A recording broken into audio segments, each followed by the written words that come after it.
Hello everyone, कैसे हैं आप लोग। भाई मेरी तबीयत तो बड़ी ख़राब रही। बुखार, गले में इन्फेक्शन अभी भी है, अभी पूरा ठीक नहीं हुआ है। और कोल्ड, मतलब सारी जो सीजनल ये बीमारियां हो जाती है ना, जो ये वेदर चेंज होने पे होता है, वो सब हो गया। आप लोग भी अपना ध्यान रखिए, अच्छे से खाइए पीजिए, रेस्ट कीजिए। तो आज हम लोग समझते हैं G7।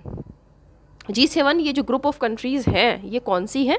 ठीक है, तो हुआ क्या, 1973 में ऑयल क्राइसिस हुआ।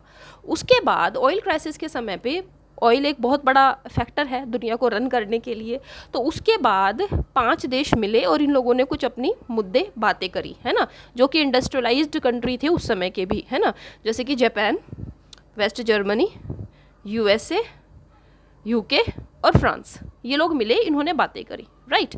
उसके बाद क्या हुआ, 1975 में आफ्टर 2 ईयर गैप फ्रांस ने अपने यहाँ पे इन सबको बुलाया। इन सबको तो बुलाया ही, साथ में जो है इटली को भी उन लोगों ने इसमें शामिल कर लिया, राइट।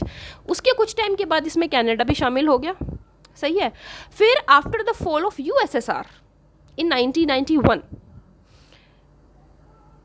1997 में, यूएसएसआर का फॉल हुआ 1991 में, 1997 में इसमें रशिया को भी शामिल किया गया। उसको शामिल करने का एक बड़ा बात तो ये थी क्योंकि रशिया भी एक बड़ा देश है, और बड़ा देश इन द सेंस की इंडस्ट्रियलाइज कंट्री है वो भी।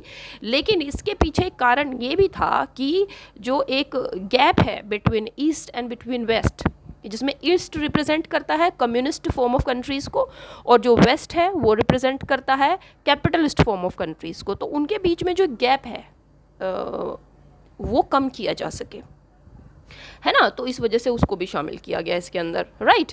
और तो ये बन गया पूरा एक हमारा G8 का कॉम्बिनेशन, ठीक है। लेकिन G8 में क्या है, G8 प्लस यूरोपियन यूनियन, इसमें G8 के साथ में प्लस यूरोपियन यूनियन को भी गिना जाता है, सही है। अब हुआ क्या है, ये जो G8 कंट्रीज़ हैं, है ना, अभी तो हैं को समझते हैं, ये थी कब हुआ इसको भी समझेंगे। तो G8 जो कंट्रीज़ हैं ये, इनका कोई एक हेडक्वार्टर नहीं होता है, पहली बात, ठीक है। ईयरली बेसिस पे इनकी मीटिंग होती है, करेक्ट। उसके साथ में जिस देश में इनका मीटिंग है, जैसे कि अभी फ़िलहाल मीटिंग है जर्मनी के म्यूनिक में, है ना, तो वही देश उस बार उसकी अध्यक्षता करता है जहाँ पे मीटिंग होने वाली होती है।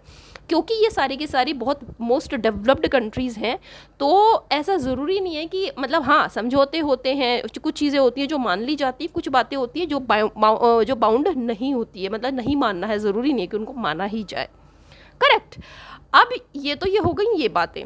अब हुआ क्या, रशिया 1997 में शामिल हुआ, लेकिन 2014 में, अभी तो यूक्रेन का क्राइसिस, बड़ा क्राइसिस तो अभी चल रहा है, लेकिन उसके पहले 2014 से यहाँ पे थोड़ी प्रॉब्लम स्टार्ट होनी शुरू हुई थी। 2014 में ईस्ट यूक्रेन के अंदर जो वहाँ का एक प्रोविंस है क्रीमिया, उसके ऊपर रशिया ने एक तरीके से अटैक किया और उसको अपने में शामिल कर लिया।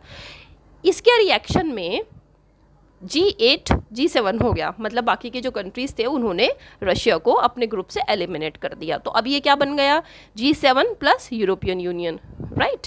अच्छा, अब क्या होता है, समय समय पे अलग अलग कंट्रीज़ को इसमें कई बार बुलाया जाता है ना। भारत के लिए बहुत बड़ा एक तरीके से जो एक मतलब एक बड़ा झंडा बुलंद किया कि भारत को इसमें आना चाहिए, करना चाहिए, उसके पीछे एक बहुत बड़ा हाथ था प्रेसिडेंट ट्रंप का, है ना।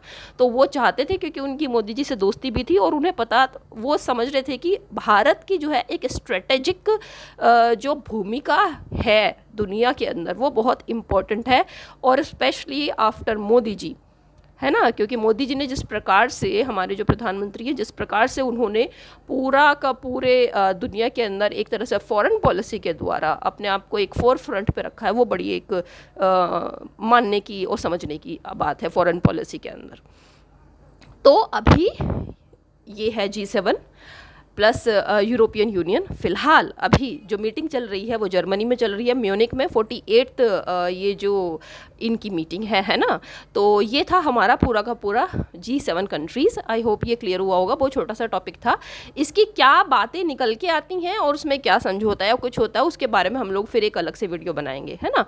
Thank you so much for watching and take care.